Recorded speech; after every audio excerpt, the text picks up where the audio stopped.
Hey, welcome to DogStar. We are Sun Dogs, and finally, we got him. We're sitting down with Righteous Emcee. Yeah, Right. I'm here. How you doing? I feel good. I feel good. Thank you again for coming through. And, Absolutely. And chatting with the dogs. Yeah. I got your what's it called? The person's accolades. We got hip hop artist, poet, entertainer, event curator, coordinator, creative director, event host, digital artist, promotion and marketing specialist. A multi-hyphenate, to say the least. I do a lot. Yeah, the business card must look nuts. I don't have one. You just gotta know what I'm doing. Precisely. One side it would say that. On the other side it would say collabs with Hannah Savano, Nucky, Jaleel Key, Juice Lord, Damian Alex, Saiku, Tori, Floetic, A.K. Kobe, Flo, June the Kid, RZ Shaheed, Tella, Stereo X, Uncle Leroy, Dungeon the Baptist, Timmy T, Antonio Fix, and Peace the Keeper, just to name a few. Just to name a few. Yeah. But let's flash back. Let's hop in the time machine. Yeah. Let's do it. So on the show, we like to get the origin story of artists. So what got you interested in music, like earliest you can remember, and then just take us through.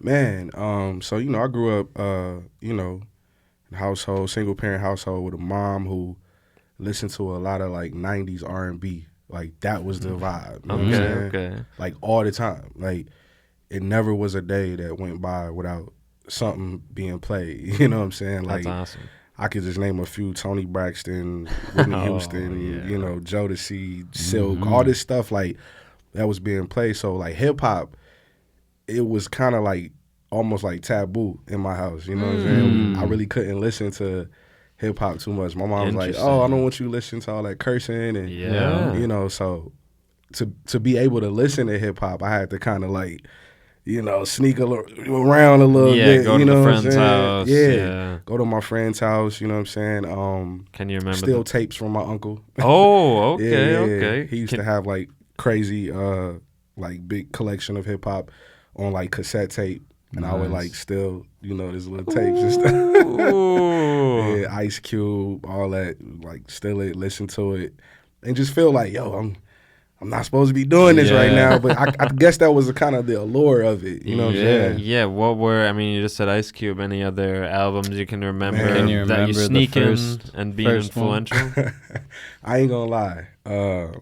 Vanilla Ice. I don't remember the name of the album, but he had a Vanilla Ice tape. And the only reason I listened to it is because I was like a big, huge Teenage Mutant Ninja Turtle fan. Okay, if you remember, At the end of he was in the second movie. Yeah, and I was just like, oh, he's so cool because he's rapping with turtles. With the turtles, yeah.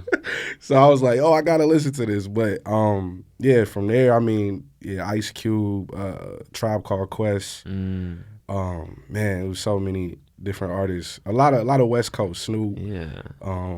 Razzcast, all these different people. There had to have been some crossover with the R&B playing around the house and like a Q-Tip verse popping up on a song. Like the only thing I could really think of like maybe Nas or something on a Mary J. Blige album. Oh, okay, yeah. You know what I'm saying? Maybe Biggie on like a Total album or something.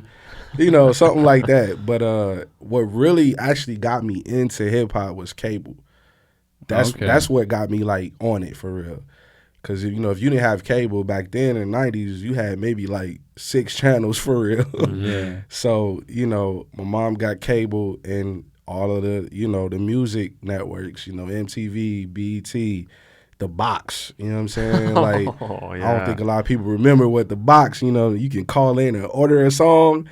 Like, we was early on it. days, Cool. yeah. But that's what really got me into like music videos, just sitting watching videos all day and just falling in love with hip hop. Like, this is crazy. Like, I love this. And is that growing up here or growing up in Chicago? I was growing up in Chicago. Yeah. And then what do you think, like, where did the path start for you to, like, become a hip-hop artist? Like, was it English class or, like, choir in school? Or? Man, I think it was just, like, a lot of different moments, But if I can, like, pinpoint, like, one specific moment, I think it was, like, we had this kind of, like, report that we had to do in social studies in, like, maybe, like, the 8th grade or something. and it was about like starting your own country and coming up with the rules of the government and all this stuff. Yeah. And my teacher was like, "Won't you rap it?" Because I was dabbling and stuff and just playing around. Yeah. He's like, "No, you should rap it." And I was like, "What? Get out of here! I'm not rapping that." But I did, and like everybody loved it. Like the class was like, "Yeah, he's the greatest ever," and I'm like, "What?" Like for real. So from there, it was just kind of like it was like a little bug, you know. You catch that hook, bug, and you're just yeah. like, "Oh man, I gotta keep doing this." So high school talent shows and stuff, just putting my hand in and trying to see if I could, get up there and make something happen. And I think I was right about that.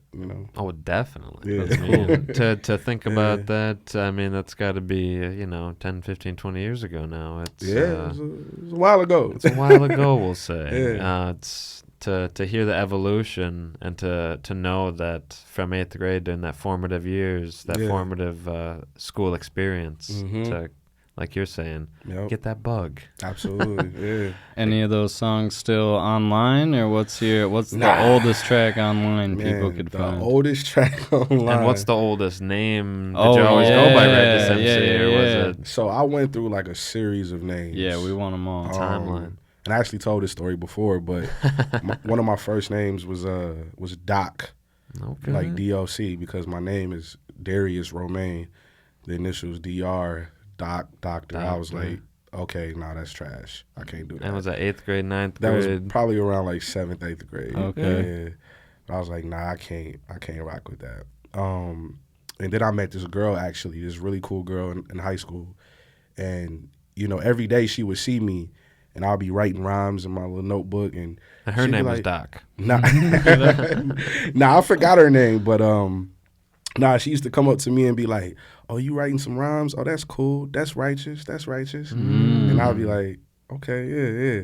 And then like every day she would say that, like, "What's up, righteous? You writing rhymes again?" Oh, okay. And it just kind of stuck. Yeah. And then I kind of felt like I needed something at the end of it. And one of my favorite rappers, Nas, he put out this album called Streets Disciple, and he said something like in the little booklet, it said something like, Disciple, MC or something like that. And I seen MC and I never seen it like spelled out before. Yeah. I was like EMCE. I was like, oh, that's dope. I never seen it. I just seen it just MC. Right. So I'm like, I'm gonna use that, righteous MC, and there we go. The genesis. Yeah, Right. and the crazy part about that, this is a true story.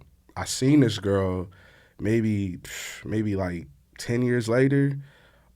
She was like homeless. You know what I'm saying? She was obviously going through something. Right. And I seen her, I gave her some money or whatever, and then I didn't even know if she recognized me or remember me. Yeah. She looked me square in the eye and was like, "I knew I called you righteous for a reason."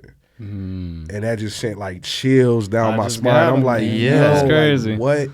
So Wow. yeah, there's no way I can ever change my name. And a lot of artists, like, more seasoned artists be like, "Man, when I heard your name, I thought you was whack."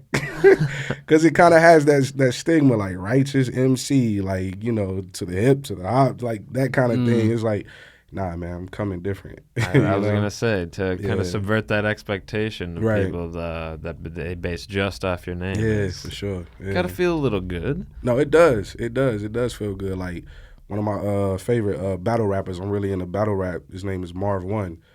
I rap for him, and he was like, "Man, when I seen your name, I thought you was going to be trash. But when I heard you, I was like, yeah, you crazy." So, yeah, shout out to Marv One. Nice, yeah. That's interesting. Yeah, I've always really liked the name, so I don't Thank know. you, Well, man. I don't know whether that's proves that it is bad or what. And that was in high school that you kind of solidified yourself as Righteous MC. Are we missing any other ones along the way? We got Doc, we got Righteous. Yeah, we want them all. Man, I can't really think of any right now, but I had a notebook and I wrote down like a bunch of names, and I was like, I'm gonna keep this for a minute to see if it works, and I just kept crossing them out. Okay. Like, nope, these all suck. So. That one rhymes with a lot of stuff. right. That's nice having different aliases for rhyming. That's for sure. Yeah. You had mentioned, high school talent shows and stuff. Was there a talent show maybe junior, senior year that was perhaps... actually, junior year, I entered this talent show, and it was. I think that was the moment that I was like, oh, I'm doing this. Like, wow. you know, I'm about to commit to this because it was crazy. Like, and this was like, you know, what, 2006 or something like that, and you know, the fashion, the big baggy pants, with the long T-shirts and all that. But I was excited, man. You know, I got on stage and, you know, I rapped to a bunch of like industry beats, you know what I'm saying?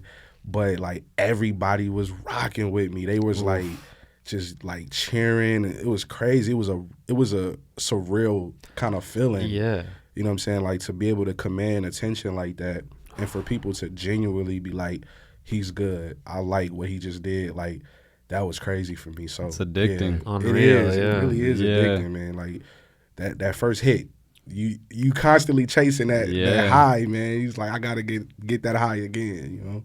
Yeah. We do know that's as real as it gets. Yeah. And so entered the talent show, performed at the talent show. Did you win the talent show? Yeah, no, it wasn't a winner though. Oh, it was just kind of a It showcase. was just kind of a little showcase. That's Actually, my man from Rhyme Sayers, Toki Wright, he was doing a lot of stuff with schools back then, and he seen me perform, and he was like, I need you in the citywide talent show. So you're in Minnesota by then. Yeah, when did you move to Minnesota? I moved here, man, what year was that? I was like 14. Okay. So, yeah, I came here. 2000-ish? Yeah, some early 2000s. But did high school in Minnesota. Yeah, high school here, for sure. Okay. Yeah. Nice. That's so awesome that you kind of stuck with it during the transition from city to city. It was really like, because you could have reinvented yourself No, you facts. know, in the opposite direction. It definitely like something that just kind of stuck with me. I wasn't gonna change, like, you know what I'm saying, my love for it. Like even moving from Chicago to Minnesota, it was a culture shock. It was like took, you know, a little getting used to. Oh, definitely. But I was committed. I was committed to it for real. Yeah.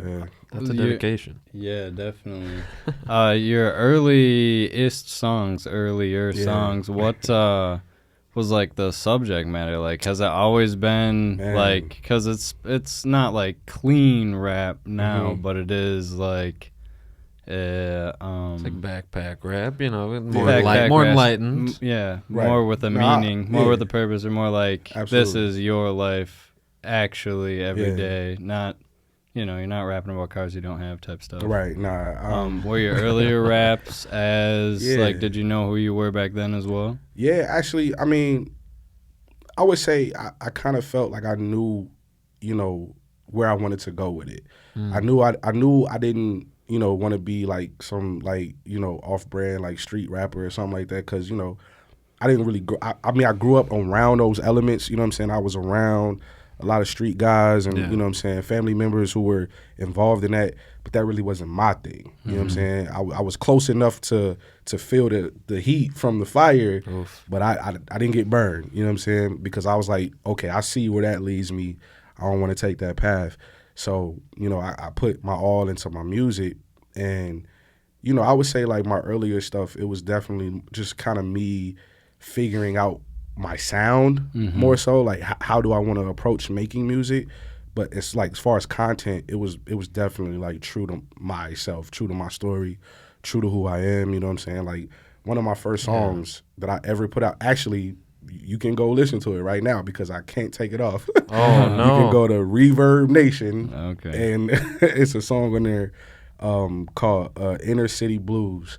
And I'm just kind of rapping about, you know, my upbringing, my family members, and just kind of like going through, like, you know, just how I view, you know, being raised in, you know, certain communities, you know what I'm saying? So yeah, it's always been kind of like conscious, just thinking about just, you know, society in general. So yeah. How has the songwriting process changed? I mean, it's all it sounds like the content has always kind of stayed true, but how has your process changed, actually, like, it hasn't really changed. It hasn't really changed. Like, the way that I started, like, writing songs was I would hear a beat, and I'm like, okay, this kind of takes me in this direction. I start writing, but immediately as I start writing, I start recording. Okay. So, like, I don't know how some people write the entire song out and then record it. Like, I have to write like maybe like the first half of it first, and then see how it sounds. Because for some reason, to me, it like once it's recorded, it completely changes what you had in your head. Right. So I'm like, okay, let me see how this sounds first, and then I'm like, nah, I'm gonna change this. I'm gonna do this a little different. I might even scrap the whole thing. You know what I'm saying? Just because I'm like, the feeling is not there when I'm recording, or it just doesn't sound like I wanted it to. So I still kind of do that. I still kind of write. I hear the beat, write a little bit, start recording immediately. Yeah. If I can, you know what I'm saying? If I'm, in a place where I can record, but I mean, do you like to do the voice memos, or do you prefer to kind of be at the home studio I gotta be, like I'm a stickler for like, I almost want to listen to the finished product before it's even done. Right. I feel you know what I'm saying? totally. Like, I gotta go over all those little ad libs and making sure the acoustics is right and doing all these different things just to kind of get it exactly how I want it, like in here. You know what I'm saying? Yeah. That's a very unique process. What program are you using to do your stuff? So I know a lot of people use like the more up to date stuff. Yeah, man, I've been using the same program ever since I started recording myself. It's called Sony Acid Pro. I use number 4, Sony Acid Pro 4. I think it might have came out in like 1992 or something. Like, it's dirt old. But it's still But I've used it for so long that I've mastered it. Yeah. Like, I know every single thing like in it. I know how to tweak like everything in it. If I move on to like, something more up to date, Pro Tools or Logic or something like that, I'm gonna have to pass the learning curve, right? And I'm like, why? Why would I even do that? Yeah. And I know this. I've invested the time and absolutely, yeah. So I'm still using Sony Acid Pro. It's mad old. No, that's huge. That's very commendable to not, because I've been a victim of jumping from interface to interface to interface. Yeah. And only having a base knowledge of 3 different programs. You gotta do the search for whatever you're used to it being called to find it. I think I did that one time where I switched over to something else, and I was just takes like, so much longer. Going back. Yeah, and it sounds like you're like chasing lightning when you're writing a song, man. It's like, I got this part, so I need to do this like as soon as possible afterwards. Yeah. So you gotta. Which is kind of like a gift and a curse, because I'm able to kind of shape the song exactly how I want. But when it's not like that, it's like, I just get frustrated. I'm like, I can't even do it. So, And you've been passing. We gotta take a break here in like 10 seconds. Okay. Sitting down with Righteous MC. You can follow him. Righteous MC spelled out. We'll be right back. Yeah. DogStar. Welcome back to DogStar. We're going to continue on chatting with Righteous MC. Again, we really appreciate you taking the time out of your schedule, your professional schedule, your familial schedule. Yeah. So we were talking a little bit about your songwriting process hasn't really changed. Yeah. During the break, we were touching briefly on, do as much as you can while you're still here. It's I think that's a philosophy every artist should live by, definitely. Yeah, for sure. Yeah. So I got like a random question. I don't know when I'm gonna ask this later. So on Spotify, some of the songs got like a little E with a square by it. Yeah. Does that mean exclusively on Spotify? Explicit? I think it's explicit. Okay. Yeah. Just didn't know. I had to ask. All right. I told you it was random. The interesting thing about that though is that like when I'm like uploading my music to the streaming sites, it just takes so long to like not put it explicit. So I just go boop, explicit everything. Interesting. Yeah, I don't know what it. Maybe it's just because the service that I use, DistroKid or whatever, like it just takes forever. So I'm like, just make it all explicit. Yeah. But for the parents out there, you can listen to my music. Your kids are fine. It's not too crazy. Yeah, it's not too bad at all. Yeah. How many different hats were you wearing at the beginning creatively, and has that boiled down at all, or are you still kind of juggling the multiple roles like most independent artists are? Yeah, I just recently seen Andre 3000 say something. And he was like, "If I'm not creating, I don't feel good," and that's the same here. Like if I'm not doing something creative, Something's missing. My mood is just like, you know. So I try to put my hand into a lot of different things. Early on, it was like, it just became like out of like just necessity. You know, I'm the type of person, I don't really like to wait on other people. So welcome to the club. Yeah, when I started like recording my music myself, it just came out of, okay, I'm tired of hitting up the homie to use the studio. Yeah. He's not home. Waiting 2 weeks. Yeah, I can't do that. I got to figure out how to do this. So, you know, figured it out, went and got all the equipment, you know what I'm saying, set it up inside the crib. Boom, I'm moving. Wow. And then I'm like, okay, I want to put this music out. I need artwork. I don't want to hit up nobody to make artwork. Yeah. Let me download this Photoshop thing and see what this do. Figured it out, started making my own stuff. Like, I'm very self-sufficient. Like, I don't try to, like, outsource much. I only outsource, like, what I know for a fact that I can't do. And knowing your own limitations, that's a huge step as an artist, because you could, you know, like we all have, pretend like we know how to do everything, and then rob yourself of that true expression. Yeah, exactly, yeah. So I try to do as much as I can. I mean, hearing that, but then also you've got a feature with, like, every dope artist from the Twin Cities. How does that make sense? If you don't like waiting on people, how are you doing all these features? Well, I mean, when it comes to that... Do you got, like, a policy? No, I don't have no policy. When it comes to that, you just gotta wait. You just gotta wait. You know, but I think it's worth it. It's worth it, man. Like, I've gotten to know, through doing music with people, doing shows with people, some of the dopest artists out here. Like, it's... Oof. I think it's an understatement when you say that, like, when people say Minnesota has a lot of great artists. It's an understatement. It's so many incredible, like... I was one of those people who... When I first started, like, doing music and, like, really, like, pursuing it, I was kind of in the lane of, I don't listen to local artists, you know. That was my whole, that's all I listen to now. Yeah. You can't really get me to listen to too much, like, of the, like, industry stuff that comes out. Like, maybe certain artists here and there, but for the most part, I'm listening to all local artists, like, all the time now. Yeah. Yeah, definitely the same here. I mean, what I've found is, I mean, let's say Kanye West, for example. Maybe not Kanye West. Maybe let's say Drake for this instance. You know, earlier music seemed to be, you know, on the come-up music, if you will, seemed to be a bit more reflective of who he was, or the struggles of being famous, the isolation of fame, and now it's just not that anymore. So it seems local independent artists stay true to themselves a bit more often, perhaps under less pressure, you know, a variety of factors. And I feel like you have to. Yeah. You have to, especially if you're, like, moving around and doing different things. Like we see you. We we know, like, you ain't got to, like, front for us. So, yeah, man. But I appreciate that more. I appreciate artists just being true to themselves. Like, it's dope, man. And just seeing their progression. That's what I love. Like, I love... Like, one of my favorite artists, June the Kid, you know what I'm saying? Basement Gang, like, I've seen his progression. I've seen him come to open mics for the first time ever and perform.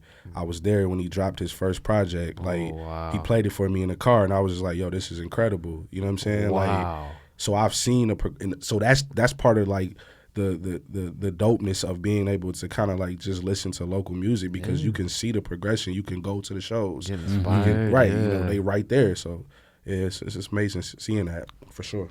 I mean, now might be a good time to talk about Gladiator School and stuff like that. Real quick before we get into that, so you're telling me that you did the artwork for, like, Beyond Expectations and stuff, or more early projects? Yeah, I did that. Yep. The artwork for the Inner Cosmos? I did that. The artwork for Mount Olympus EP? Yep, all that. All the Spotify stuff? All that. Everything. You're blowing my mind. The only one, my new album, with Tom Revisited, I had my man Bryant from Twin Cities Hip Hop Corner. So you didn't do that one. He took the picture. No, okay. I gotcha, journalism. No, it's the only one. We knew it. No, but you zhuzhed it up. You edited it. Yeah, for sure. Oh, cool. That sounds, okay, now we can go to Gladiator School. Yeah, let's talk about Gladiator. For listeners who don't know. Gladiator School, I mean, dopest cipher in Minnesota. I'll just say it right now. Nah, I'm going to say it. It's the best cipher in the Twin Cities, period. Yeah. Like, it's amazing, like, how that thing came about, man. Like, and I want to be totally honest about it too. Okay. Like, I did not come up with the idea or the format, I should say. the format is not mine. I have to give all credit to DJ Buster Baxter and Dungeon the Baptist. We actually have them both here today. I wish they was. Shout out Low End. Shout out the dudes. But the Tough Two. Shout them out, man, because they were doing a cypher event back in like maybe 2019, towards the end of 2019, that I got invited to, and I was like, yo, this is incredible, this is dope. But it was more like low key. Yeah. It was kind of like, it was at this record store, Solsta Records, in Minneapolis, and I was just kind of like thrown back. I'm like, yo, this needs to be like bigger in my opinion. You know what I'm saying? Like the whole format. You know what I'm saying? You get the feature artist, and then you bring, or you let the audience, whoever comes, you know what I'm saying, rock the mic, sign a waiver. You got somebody filming it. I'm like, yo, this is perfect. And then 2020 happened. And it just kind of like can't get together anymore. Can't do it anymore. And I was hoping that it would come back, but me and my partner Jaleel Key, who I do a lot of creative stuff with, we were just like, yo, man, we really want to bring back like more of the competitive kind of nature of hip hop. You know what I'm saying? Where it's like, it's not necessarily like battling, but it's more so just like trying to outdo, bring your best. And absolutely, everyone's kind of pushing each other to the top. You know, right? So we were like, yo, we gotta do something. And the first thing I came up with, I said, Gladiator School. That's what it's gonna be called. Didn't know how we were gonna do it, anything like that. Yeah. And then, a blessing rained down on me, and I was able to put that together. And I was like, we gotta use the same format, but we gonna make this thing big. We not gonna be low key, you know what I'm saying? And use all the resources. Absolutely. Every single resource we got, because I feel like the artists deserve it.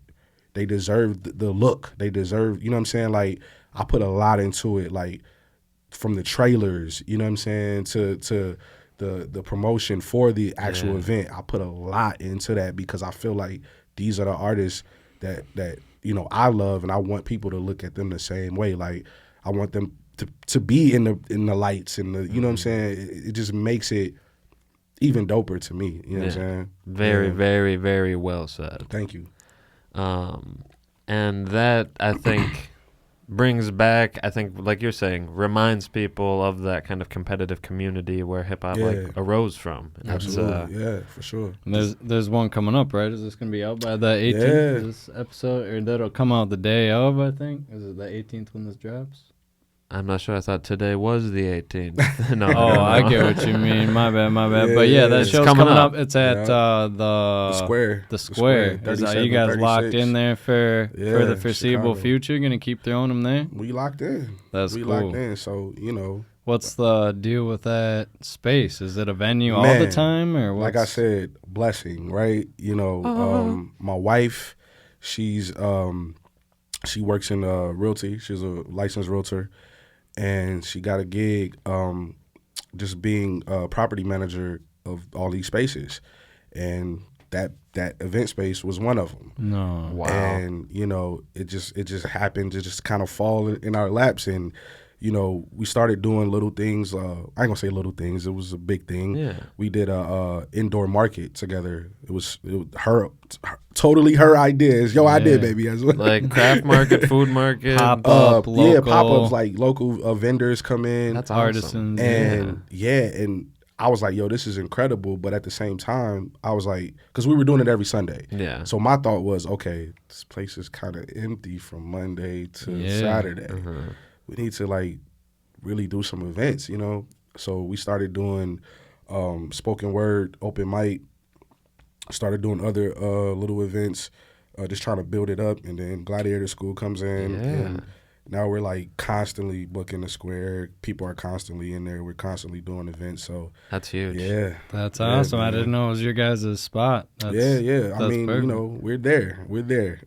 Had you tried throwing shows at like other venues before that? Actually, nah. I never thought that I would be in this position. You know what I'm saying? I never thought that I would. I always thought like maybe I wanted to. Yeah. I would go to like open mics and stuff like that and be like, I could do this. Yeah. But never like, I didn't know how it would be possible. You know what I'm saying? Like, so I'm like, man, let me figure something out. But then Right. the square came into the picture, and we was like, yeah, we got to make something happen with this. So That's yeah, so one cool. one has to think that divine or a righteous hand Yeah, man, look, may have really. been guiding things. Really. I'm Well, a big yeah. proponent of, I'm always in the right place at the right time. The opportunity Yeah, will absolutely. come. Yep, But yeah, so, good on you for yeah. picking up the ball and running with Oh, it, yeah. man. Like Oh, that's yeah. like, And it means something to me. Like Yeah, it's you're like passionate. yeah, it's definitely, especially where it is. You know what I'm saying? It's 37th in Chicago is just right across the street from George Floyd Memorial. right. So like that, to me, that symbolizes something bigger than just, we're just throwing an event here. Mm-hmm. Like for me, it's about revitalizing that community. Well, because music means to you, I'm sure, is Yeah. all about healing and Absolutely. sharing and growing Yeah. and connecting. So it's For like, sure. the power of what You know? music can do, and what Yeah. no better space for that right now. That's my whole goal with it, like to bring people back to that community, to experience some good things. It's a lot of trauma there, it's a lot of pain that comes with it, Yeah. but healing also can come with it. Like we just did our spoken word open mic on Friday, and That's like, reoccurring as yeah, well, right? At the square. absolutely. Yeah. Speak, sip, repeat. Is that the one? Speak, sip, repeat. We let people come in, and you know what I'm saying, we got wine and stuff like that, make it very chill. But the thing that's so amazing about it is that we've created a space for people to be able to come and really just share. Yes, Not just yes. up there just, saying whatever. A lot of times people are coming with a lot of things that they're dealing with that's on their heart and their minds through this art form of poetry. Finding that therapy. Yeah, and it's like, wow, man, to see that, and to be able to, have a platform where people can do that means a lot to me, man. So, yeah, I just appreciate just being there, honestly. Yeah, I mean, That's so cool. we appreciate you again lifting Thank you. these artists and Yeah.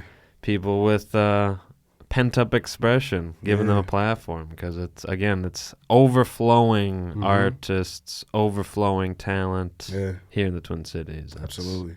So we appreciate you. Thank you. Yeah, Thank you. really, Thank you. really Thank stepping up to the plate. We need more shows. I mean, we got the artists for it, Yeah. You obviously know, so it's like, Yeah. more people throwing shows, the better. Throw a show if you can, if you got a Right. venue. Reach out to somebody who can throw a show. Absolutely, man. We got to take a Don't break. hesitate. Got to take a break here in about 3 minutes. Yeah, I got After I you. was gonna say, what part of like the artist slash any you do a million things, but what do you think you're the best at? As like, specific kinda as hard. possible. Like what yeah. could like somebody else ask you for help with? Because I'm Like, about what- to ask you what you're the worst at. I ain't gonna lie. I'm a beast at hosting events. There you go.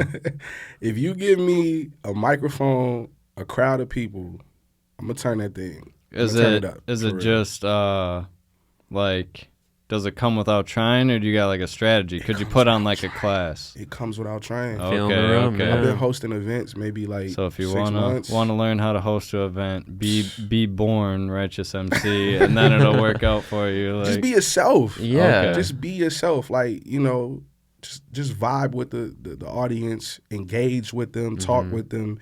Just make people feel good about being there. Yeah. It's that simple. Like, it's not hard. Like, when you get up there and if you're nervous and you're shaking, and if you present yourself in a way of like not wanting to be there, that's what the people gonna feel. They don't like, well, we don't want to be here either if you don't.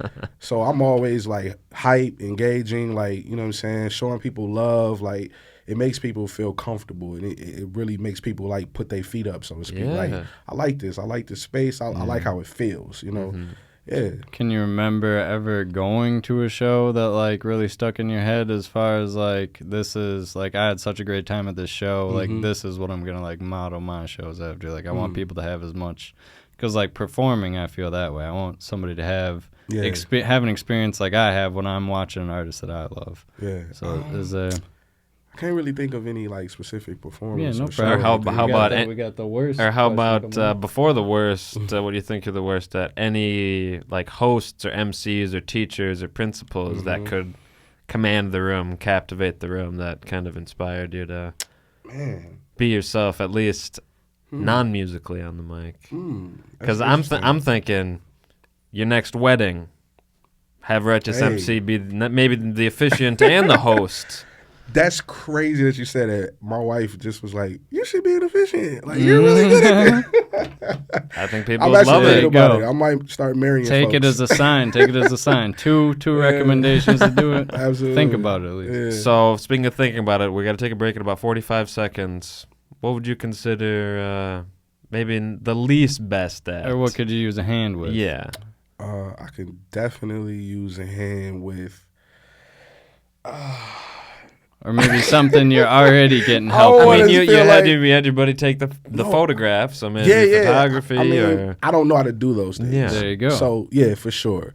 Like shout out to Alec, my man Alec, who does all the Gladiator School events and films them all. Like I could not do it without him. There you go. Shout out to DJ Buster Baxter. I don't know how to DJ. Right. I could not do it without him. So yeah, those are some of the people that like really make this thing come to life. Yeah, you can't. We gotta take a break. DogStar.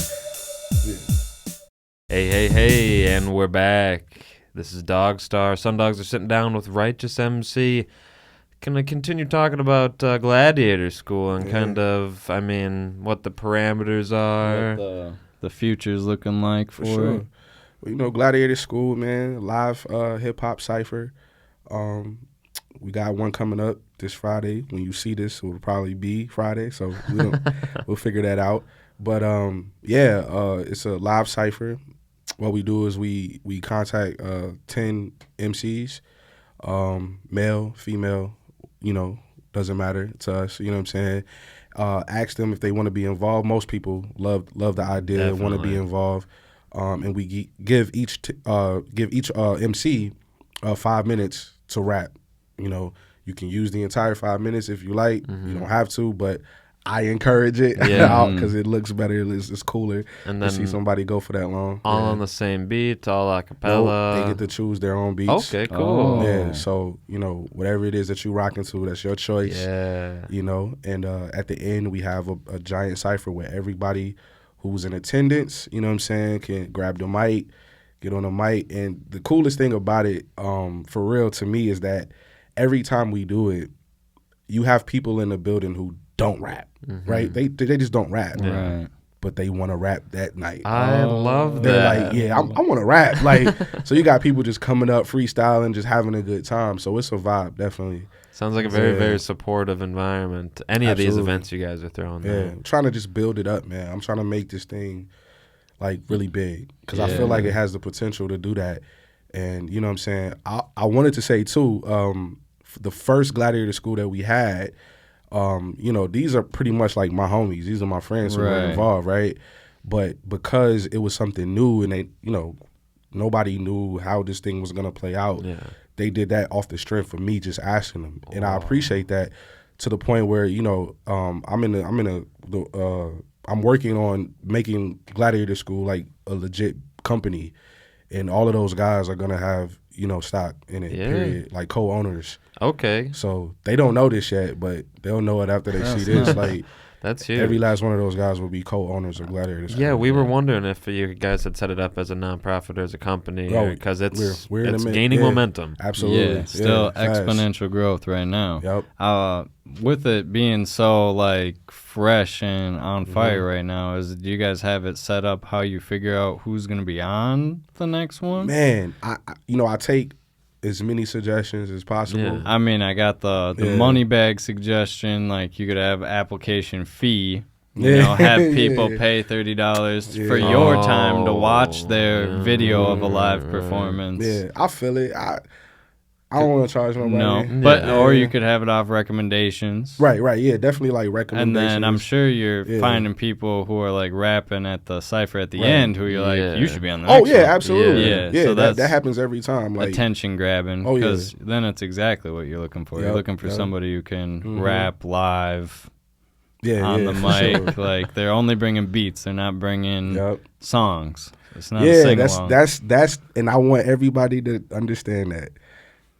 I don't discourage people from performing like actual songs. Yeah. Like if that's really what you want to do, fine. Yeah. But I'm gonna just say like, if it's got the vocal track on the track, it's gonna be cringy for you. Yeah, it's gonna look cringy. because if everybody's up there just going hard, just bars and you know what I'm saying, like content and really rapping, and you get up there and you got the vocals behind and you, then the and you hook got a coming hook 4 coming times, in, yeah. it ain't gonna look right. So yeah, I encourage people like to not like perform songs at Gladiator School. Yeah. And so you're providing these artists with this safe performance space, which is a huge obstacle as an up and coming artist. Yeah. What would you say are some other boxes an up and coming artist should check before perhaps performing at Gladiator School? Yeah, I mean, you know, like just make sure that you know whatever you're coming with, like make sure that it's your best.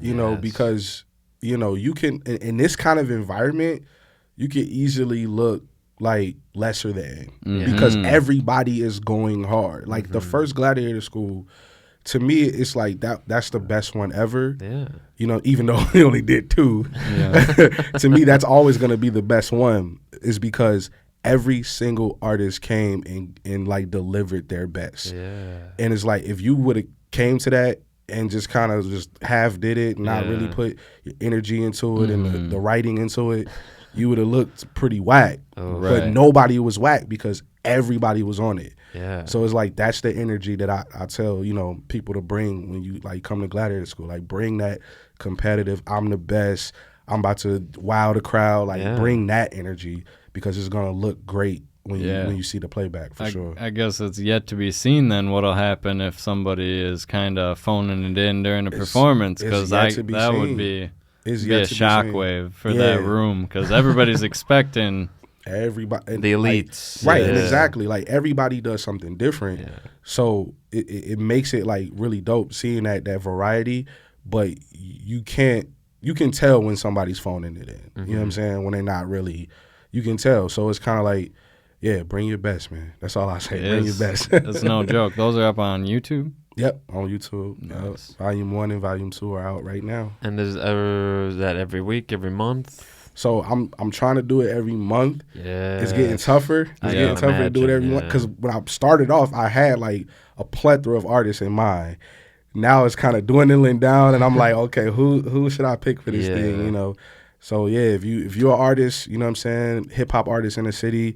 You got bars, you want to, you know what I'm saying? Yeah. Send an invite to a show that you're performing at so he can come check you out and make sure you got it. For sure. Because it'll get interesting trying to find new people that you haven't seen before. Right. Because right now it's like tried and true. Oh, yeah. Every lineup is like tried and true, bulletproof. Yeah, keep it up. Keep it going. Thank you. I appreciate that. Yeah, definitely. You've got good taste, to say the least, when it comes to those lineups, man. Thank you.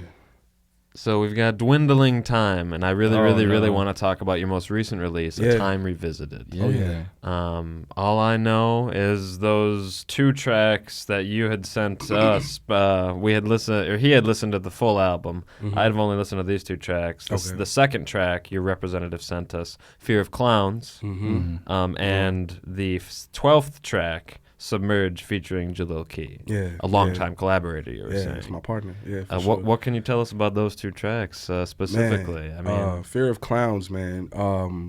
You know, this album. Well, I'll preface it by saying this album was a little different than other albums that I've done. I wanted to make it extremely personal. You know what I'm saying? So I kind of dug deep into myself and really kind of like talked about some things that I may have not talked about on previous, projects and stuff. Less dreamy, more reality, more memory. Absolutely. So, Fear of Clowns was, is kind of a true story.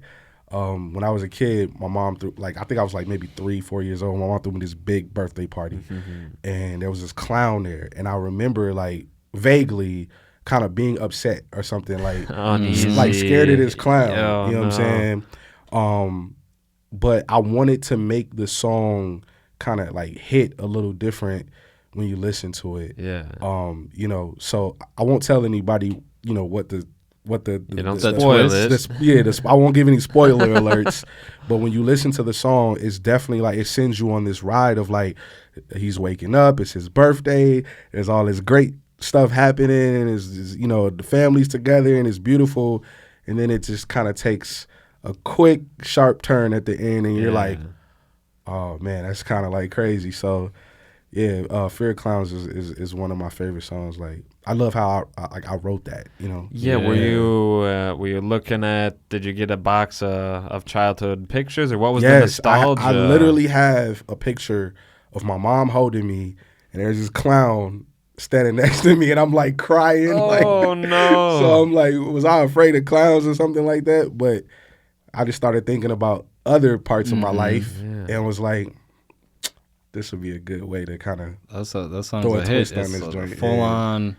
I don't know if you just hate country music, but it's like country music quality songwriting there. No, I where love it's country like music, man.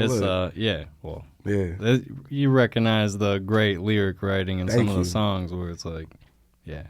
Have you guys listened to CeeLo Green is Thomas Calloway, his most recent release? I haven't heard that. Very kind of, a lot of country producers are playing on it and are producing it. And it's him just belting out ballads versus like Goody Mob rapping. It's pretty good. Yeah, I gotta check that out. For sure. So I'm just saying, I'm a sucker for a nostalgia song, for a memory song. It's it's phenomenal. And that's track 2. Yep. Oh my gosh. It's a phenomenal one. You guys are in for a treat here in just a few minutes.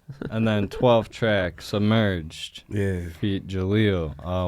Tell us about that song. Man, I like writing from, kind of, I love like taking an idea and just expounding on it, making it different, not just saying it straight up. Like, how can I say this without saying it? Yeah. And, I dedicated this song to like relationships. How like when you're first, interested in somebody, how it can be scary. It can, you're dealing with all of these different things, and I use the illustration of water. Yeah. Like swimming. It's like if you don't really know how to swim, you end up drowning in it, and it's like it's kind of like all of the different the ups and downs that you go through within a relationship. You know what I'm saying? So my man Jaleel Key is featured on that one, and he's like. I tell people like he's like the best rapper that you've never heard of. Ice cold. I'm still trying to get him like to come to Gladiator School and show everybody what he's capable of. Yeah. He's coming, but yeah, definitely like he's one of the best writers that I know. How long have you been working with him? Man, we've been working together. I'll say like maybe 5-6 years now. Okay. Yeah, for sure. That's dope. Well, that's pretty much all the time we have. Man, I don't want it to be. DogStar. See you next time.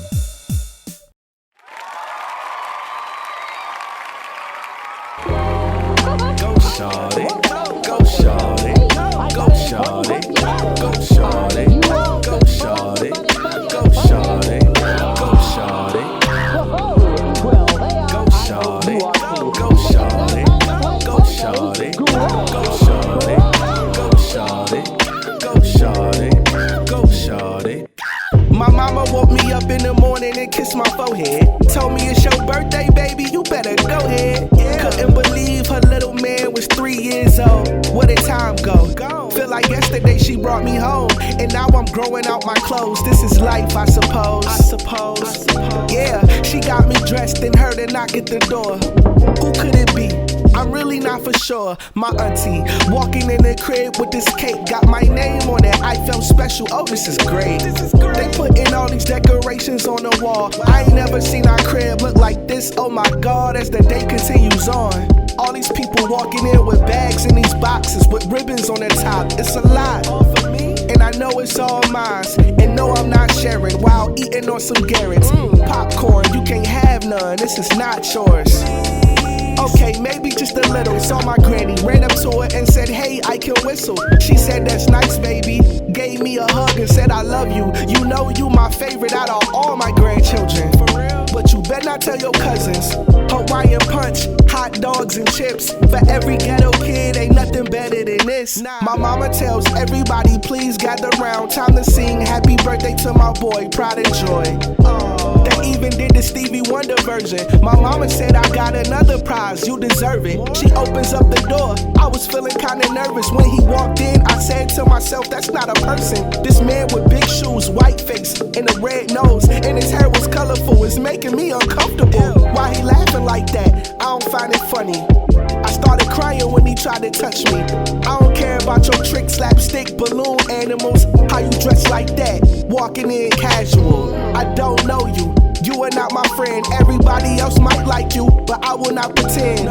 I know what you thinking. That clown had it bad. See, that man is not a clown. That clown is my dad. Go shawty, go shawty, go shawty, go shawty, go shawty, go shawty, go shawty, go shawty, go shawty, go shawty, go shawty, go shawty, go shawty, go shawty.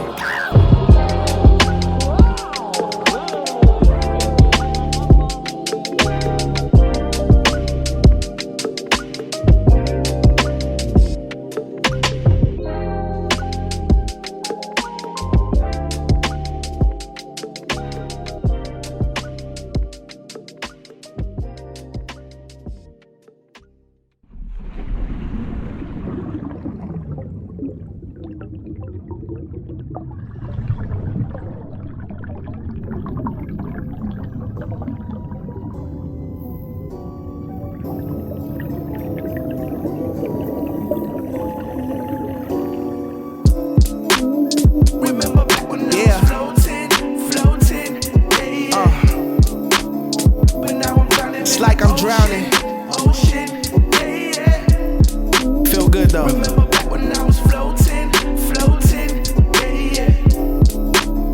Emcee.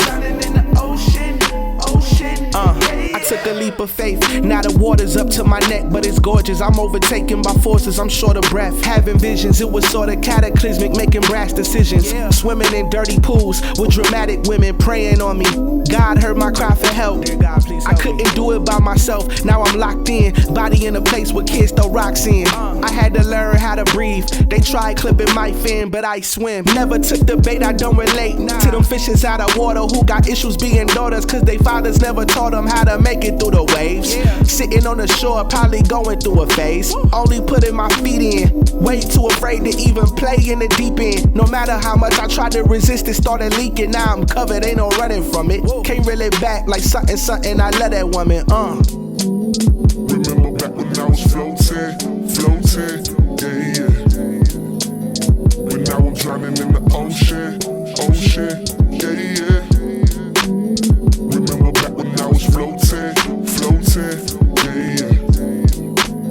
But now I'm drowning in the ocean, yeah. I just can't get out this, yeah. I just can't get out this. I just can't get out this, yeah. I just can't get out. I just can't get out this, yeah. I just can't get out this.